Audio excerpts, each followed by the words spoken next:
अखिल भारतीय आदिवासी सेनेचा बिऱ्हाड मोर्चा मुंबईकडे रवाना झालेला आहे।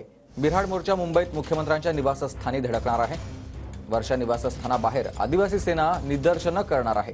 बिऱ्हाड मोर्चामध्ये राज्यभरातून आलेले नागरिक सहभागी झालेले आहेत।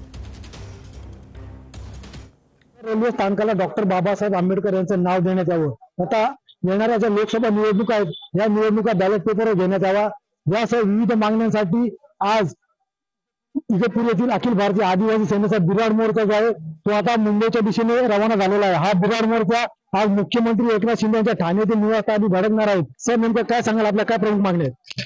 आमची पहिली मागणी आहे की दादर रेल्वे स्टेशनचं डॉक्टर बाबासाहेब टर्मिनल नामांतर झालं पाहिजे। दुसरी मागणी की ईव्ही मशीन जी आहे ती मशीन बंद करून त्या ठिकाणी बॅलेट पेपरनी मतदान झालं पाहिजे। शैलेश पुरोहित, टीव्ही मराठी, इगतपुरी। तर मुंबईत मुख्यमंत्र्यांच्या निवासस्थानी हा मोर्चा धडकणार आहे। आपण बघतोय वर्षा निवासस्थानाबाहेर देखील आता पोलीस बंदोबस्त वाढवण्यात आलाय।